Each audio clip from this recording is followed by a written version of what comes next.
Bonjour à tous et bienvenue dans ce nouvel épisode de nos podcasts Paroles d'experts d'Energetica Natura.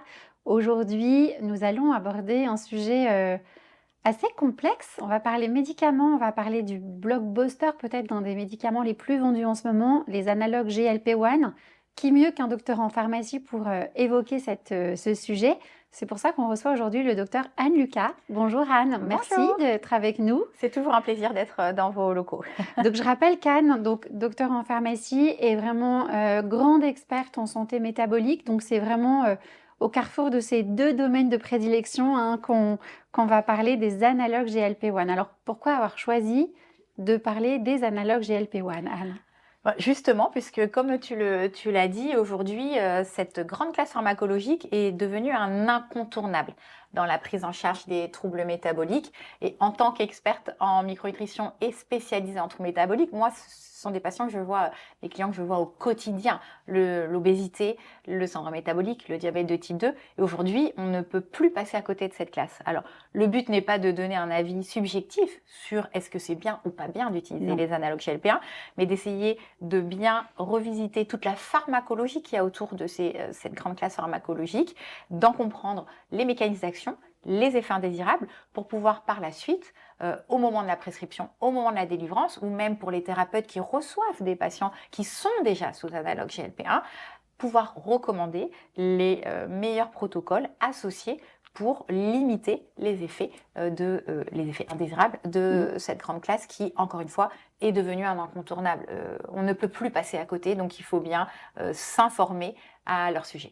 Tout à fait. Et alors, avant de parler des analogues GLP-1, on va faire un focus sur le GLP-1, comment ça fonctionne, qu'est-ce que c'est exactement, et voilà, ça va nous aider vraiment à mieux comprendre le mécanisme d'action de ces médicaments. Et oui, comme d'habitude, tu le sais bien, le savoir c'est le pouvoir, toujours revenir à la biochimie, à la physiologie. Et là, encore une fois, les analogues GLP-1, finalement, sont une classe pharmacologique qui a été donc inventée par l'industrie pharmaceutique dans le but de traiter les troubles métaboliques, mais à l'inverse des autres classes qu'ils ont pu nous proposer, qui ont plutôt été un franc échec sur les précédentes générations, ici, ils sont partis d'une molécule que l'on synthétise. Donc, de manière endogène, nous synthétisons, tous les individus synthétisent, à des niveaux différents d'ailleurs, on en parlera tout à l'heure, le GLP-1, donc le glucagon-like peptide 1. Le GLP-1 fait partie de cette grande catégorie des incrétines. Il y en a d'autres, mais c'est celui qui a été le plus mis en avant, puisqu'à partir de ce GLP-1, on a créé les fameux analogues GLP-1. Et est-ce que tu peux revenir aussi sur la différence entre le GLP-1 produit de façon endogène par l'homme et les analogues de GLP-1 synthétisés par l'industrie pharmaceutique? Quelles sont les différences entre ces deux molécules? Bien sûr, c'est essentiel de comprendre les différences. Alors, le GLP-1 est synthétisé par l'intestin suite à une prise alimentaire. Comme les incrétines, le GLP-1 a plusieurs fonctions, notamment de réguler la glycémie après les repas et réguler nos apports alimentaires. Il est synthétisé plus spécifiquement par les cellules L à la suite d'un repas et il va avoir plusieurs actions. Alors, les incrétines, de manière générale, ont pour fonction d'augmenter la synthèse d'insuline, la sécrétion d'insuline.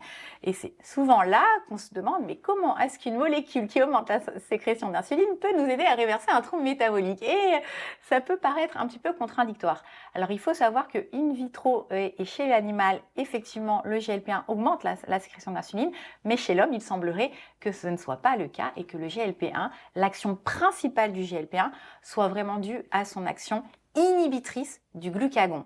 Et alors, si on revient aux propriétés du glucagon, le glucagon, il est là pour élever la glycémie en faisant de la néoglucogenèse ou en activant la glycogénolyse. Et donc, forcément, si j'inhibe le glucagon, ma glycémie diminue et donc, par effet rebond, j'ai besoin de moins d'insuline. Donc, ça serait vraiment le mécanisme d'action principal du GLP-1. Mais c'est vrai qu'on entend partout que le GLP-1 augmente la sécrétion d'insuline, ce qui n'est pas le cas. Il va améliorer la sensibilité à l'insuline par inhibition de la sécrétion de glucagon. C'est l'action numéro 1 physiologique du GLP-1. Ensuite, il va avoir une action qui est bien connue des patients. L'action physiologique, c'est ralentir la vidange gastrique. Et donc, le fait de ralentir la vidange gastrique va entraîner 2 effets principaux. Le premier, on va lisser la glycémie, puisqu'on va avoir les apports de glucose vont être plus lents. Donc, du coup, moins d'hyperglycémie, moins d'insuline. Et également, on va avoir une sensation de satiété, puisque le bol alimentaire va rester plus longtemps au niveau de l'estomac.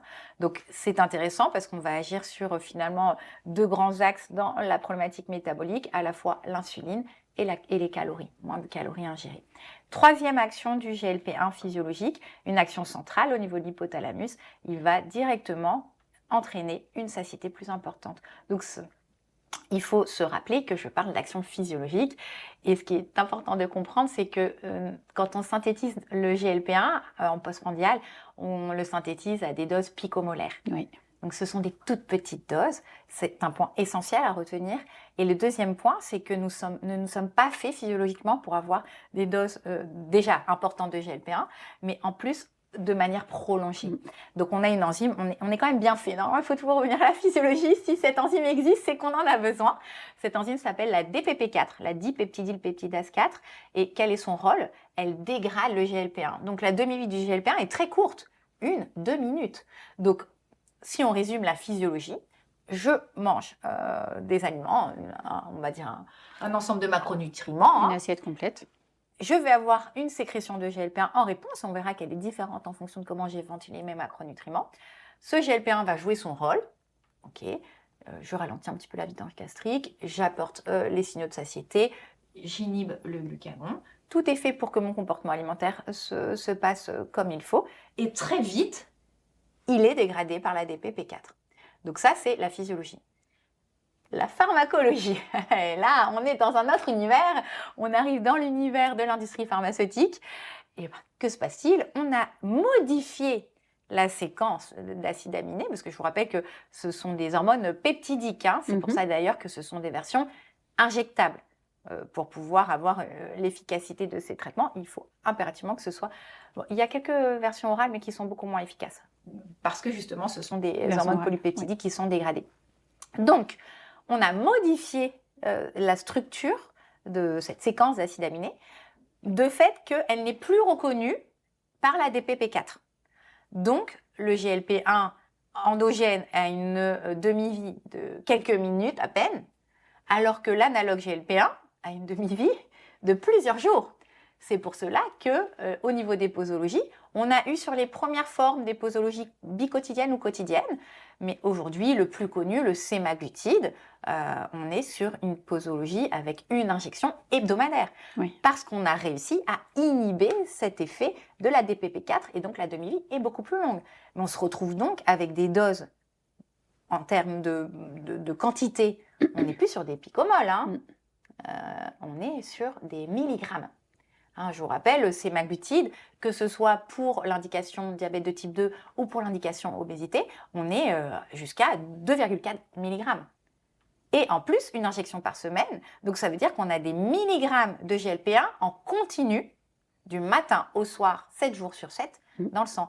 Et là, on s'éloigne dangereusement de la physiologie. Et c'est ce qui explique, du coup, que les effets physiologiques qui, normalement, sont là pour nous aider à optimiser nos comportements alimentaires, deviennent finalement des effets indésirables.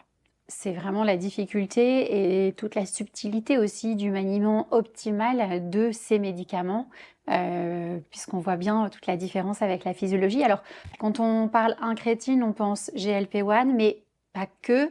On parle aussi du GIP, le glucose dependent insulinotropique peptide. Tu peux nous en dire un petit peu plus, parce que je pense qu'il y a beaucoup de thérapeutes aujourd'hui qui ne connaissent pas très bien ce GIP. Oui, bien sûr. Alors, on pourrait, je pense, même dédier un autre épisode au GIP, mais on va en parler un petit peu aujourd'hui. Alors, pourquoi le GIP? Donc, le GIP fait aussi partie des incrétines, et on a une classe pharmacologique, on parle des dual agonistes, qui associent le GLP-1, les analogues GLP-1, et GIP, avec des effets encore plus impressionnants sur la perte de poids notamment. Donc, c'est cette molécule qui s'appelle le tirzépatide, et la spécialité, c'est le Mounjaro, qui normalement est indiqué dans le DT2, Mais aujourd'hui, il y a potentiellement voilà, sur la prise en charge de l'obésité avec des résultats qui sont impressionnants. Et alors là, en termes de posologie, on va jusqu'à 15 mg. Donc, c'est vraiment des doses très importantes. Quelle est la différence entre le GLP-1 et le GIP? Donc, le GIP est aussi synthétisé suite à une prise alimentaire, mais là, il va avoir alors, déjà une forte action sur l'insuline. Lui, il fait vraiment, il n'y a pas cette nuance dans les incrétines par rapport au GLP-1. Il va activer une sécrétion d'insuline importante. Il va donc aussi vraiment modifier notre manière de stocker les lipides.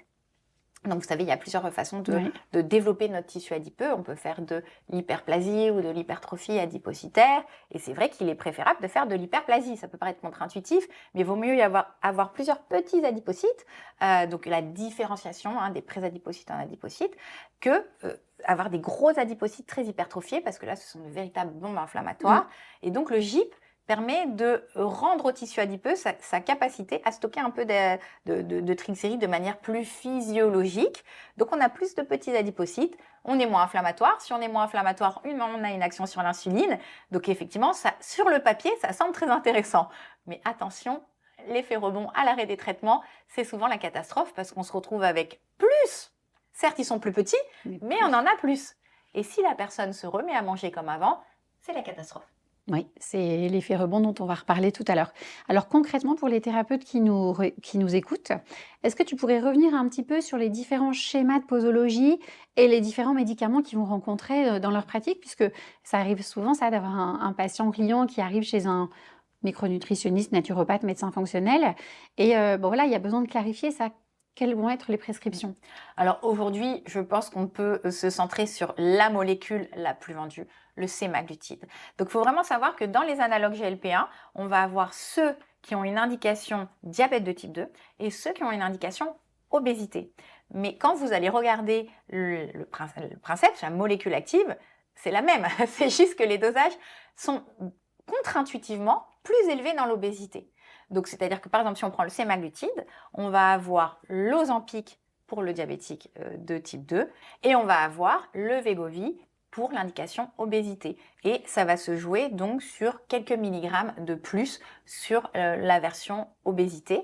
Le but va donc être d'augmenter de quelques 0,5 mg semaine, 3 à 4 semaines pour atteindre cette dose maximale qui est à 2,4 dans l'obésité, par exemple.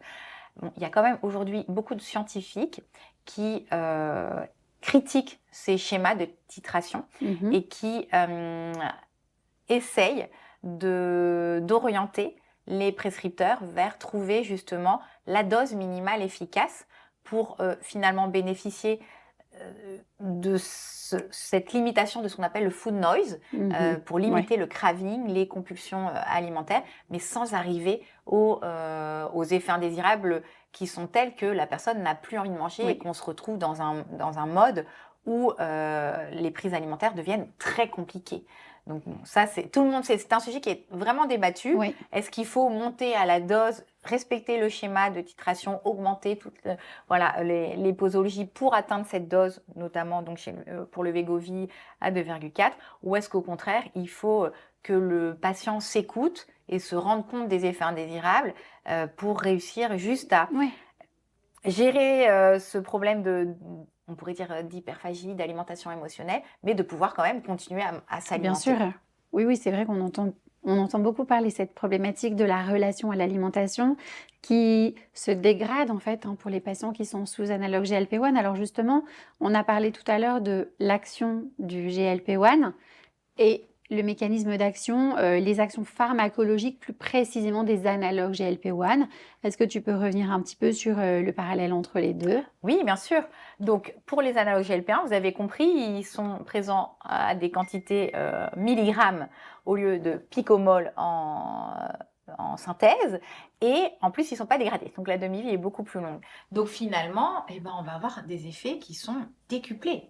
Donc sur le glucagon, on pourrait dire que ça reste globalement intéressant, mais par contre sur le ralentissement de la vidange gastrique, c'est d'ailleurs les principaux effets indésirables que l'on rencontre sont dus à ce ralentissement extrême de la vidange gastrique, avec des patients qui ont des nausées du matin au soir.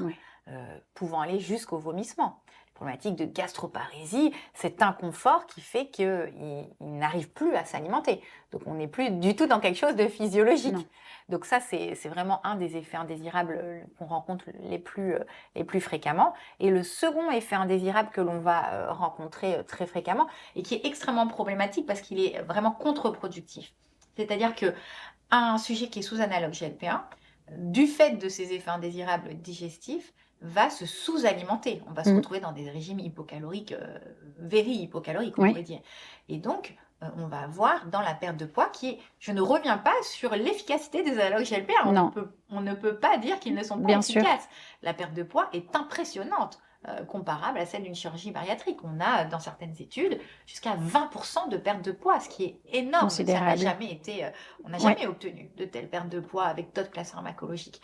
Maintenant, il faut toujours revenir il y a toujours perte de poids, il y a mincir et maigrir.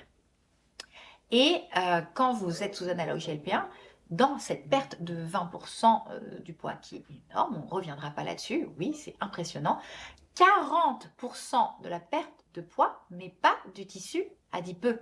Voilà. Donc on perd du muscle et on perd de l'os. Donc chez la femme en périménopause, ménopause, à risque d'ostéopénie, d'ostéoporose, c'est une véritable catastrophe. Donc pour moi, je le mettrais même peut-être presque en premier. Le principal effet indésirable, c'est l'impact délétère sur la santé musculaire. Sans santé musculaire, pas de santé métabolique. Sans santé musculaire, pas de longévité. Donc encore une fois, c'est contre-productif. Maintenant, on sait qu'on est dans une société où les gens veulent tout de suite, sans s'impliquer, sans difficulté. Et c'est pour ça que d'ailleurs cette classe a autant de succès. Mais regardons long terme, et cet impact, il est essentiel. La perte de masse non grasse. 40%. Dans certaines études, c'est entre 30 et 40%. Mais ça reste énorme. Donc, on a parlé, Anne, des effets secondaires sur la santé musculaire et sur la santé osseuse. C'est très important. Il ne faut pas négliger les effets secondaires sur la santé mentale et sur tout ce qui va toucher au comportement alimentaire de plus ou moins près. Tu pourrais réinsister parce que je pense que c'est très important que nos thérapeutes aient ces informations-là pour mieux aider leurs patients. Tout à fait. Alors, dans les effets indésirables, c'est vrai qu'on s'attache souvent au digestif et à la perte de masse musculaire. C'est déjà très bien. Mais c'est vrai qu'aujourd'hui, il y a pas mal de cohortes qui mettent en avant un impact extrêmement important, significatif, statistiquement significatif, dirons-nous, pour parler scientifiquement, sur la santé mentale. Augmentation du risque de dépression, augmentation de l'anxiété, augmentation des comportements suicidaires. Ce qui veut bien dire que ces patients-là, qui sont souvent des patients fragiles, le patient métabolique en obésité est un patient fragile. Il va falloir les accompagner aussi sur ce plan psychocomportemental, c'est vraiment essentiel. Et deuxième point, effectivement, un des mécanismes d'action donc de ces analogues GLP-1 à forte dose, c'est d'aller jouer au niveau de l'hypothalamus, c'est d'aller jouer au niveau central et notamment d'aller perturber le système de la récompense.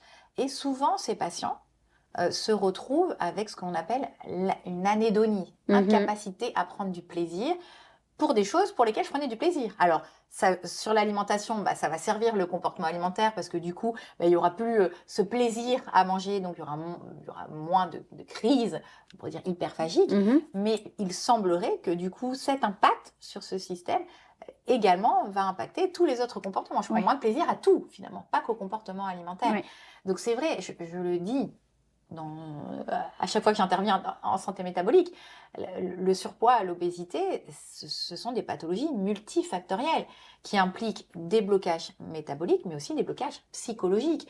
Comment peut-on penser aujourd'hui qu'une injection hebdomadaire nous permette de résoudre durablement une pathologie aussi complexe? Bien sûr. Ce n'est pas possible. Mais encore une fois, on revient souvent à la facilité, on veut des résultats rapides.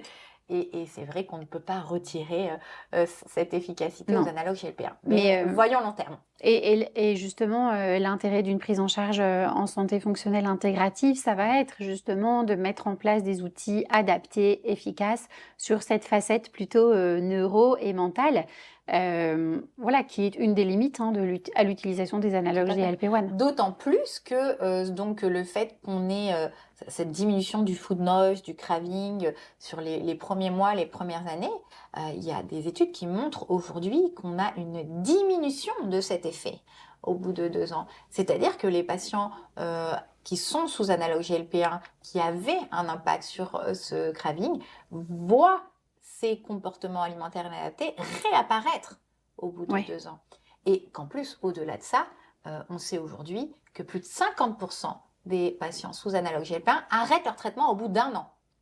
Et près de 70% au bout de 2 ans. Que va-t-on faire d'eux une fois qu'ils vont arrêter leurs analogues GLP-1, qu'ils auront perdu 40% de leur masse sous forme de masse musculaire et qui n'auront, si on n'a pas proposé une prise en charge optimale, c'est comme pour la chirurgie bariatrique, on les voit dans les cabinets. 2 ans, 3 ans après, ils ont repris tout leur poids, voire un bonus. Parce qu'il n'y a pas eu de rééducation au comportement alimentaire, on n'a pas remis en place les bons modèles alimentaires, et donc on repart à zéro. Et comme je le disais, avec un bonus, on a plus, dans certains cas, si on utilise les dual agonistes avec le GIP, on a plus d'adipocytes qui sont prêts à se remplir.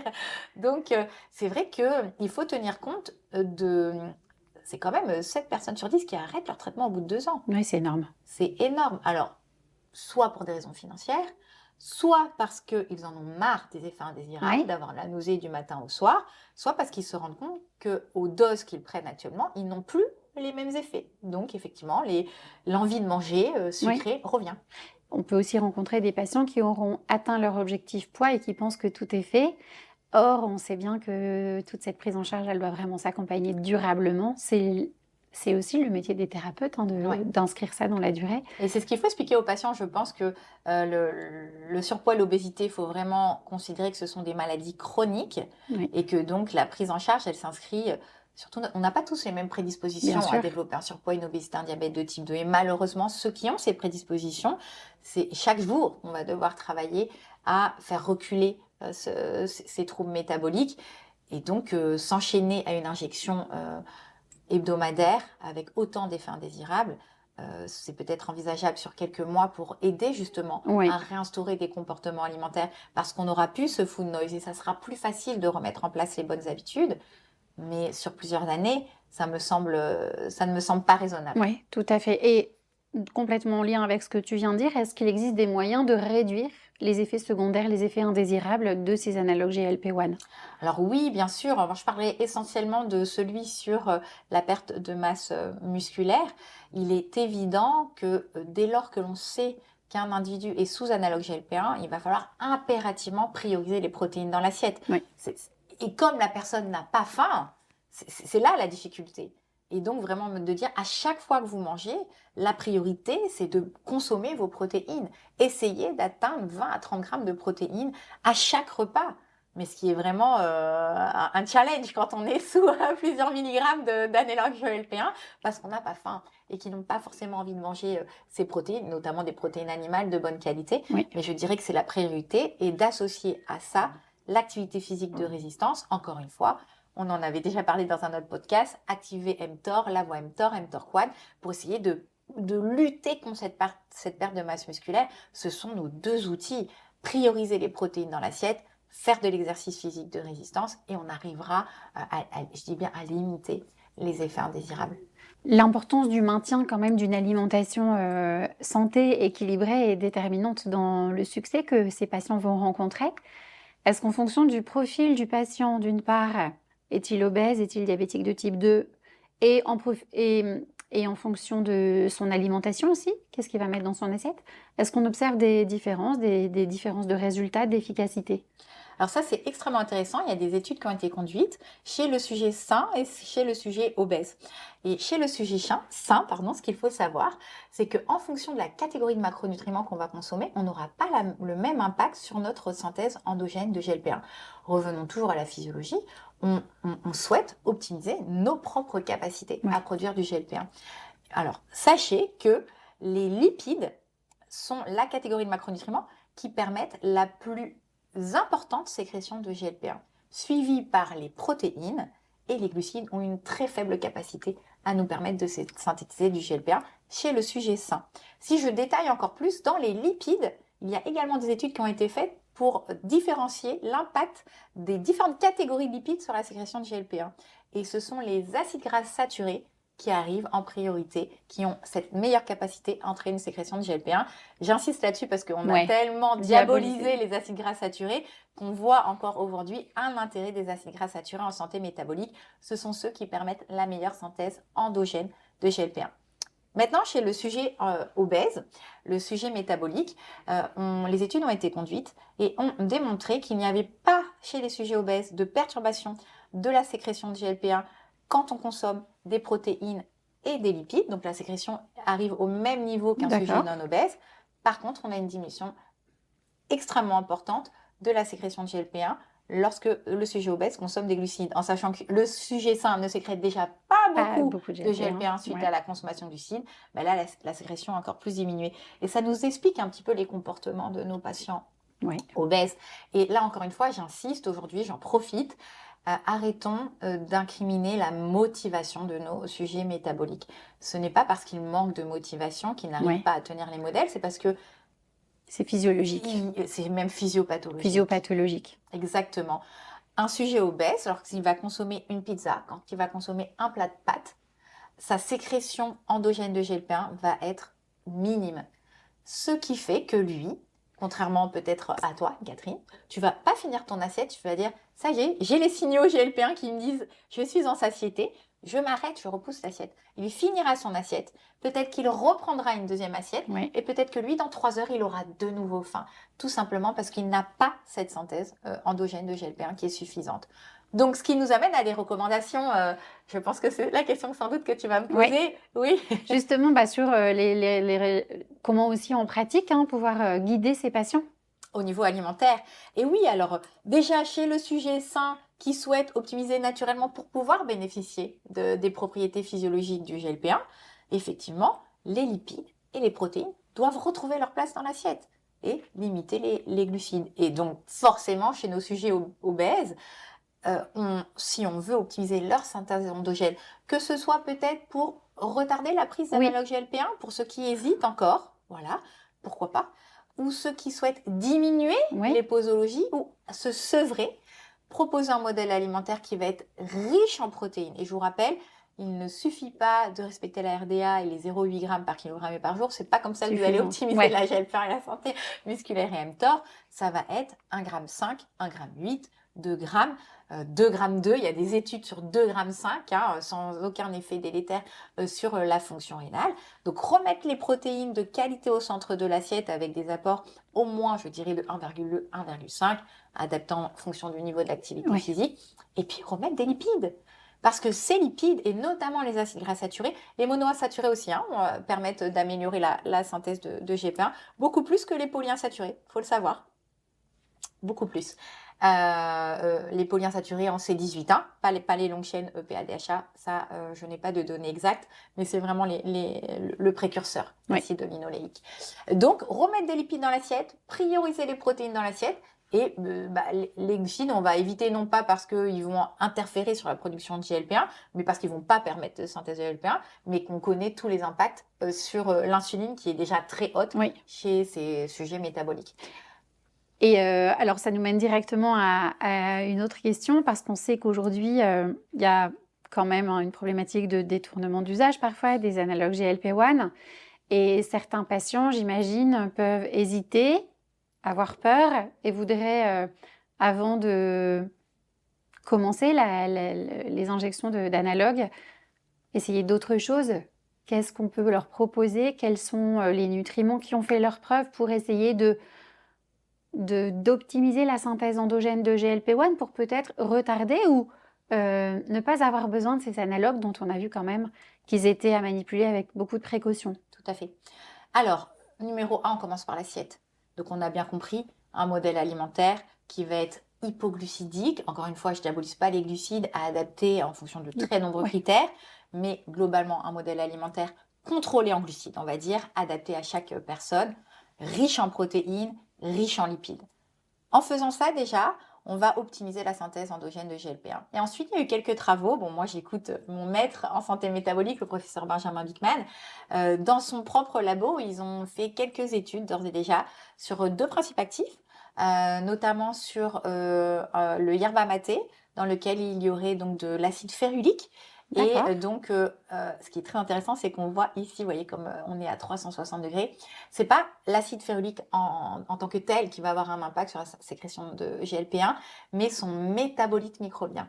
Donc, c'est le microbiote qui intervient, qui va convertir l'acide férulique en dihydroférulique acide. Et c'est cette molécule qui va avoir un impact sur la sécrétion de GLP-1. Il a conduit des travaux là-dessus. Il a également commencé à conduire des travaux donc, chez l'animal sur l'intérêt de l'allulose, qui est un sucre rare, comme on appelle, qui a l'intérêt à la fois de ne pas élever la glycémie, de ne pas élever l'insulinémie, de ne pas apporter de calories. Et waouh, il a également cet effet pro-GLP-1. Donc, ça peut être des composés intéressants à utiliser. Et le dernier que je citerai, que j'ai découvert grâce à lui également, c'est le collagène, les peptides de collagène.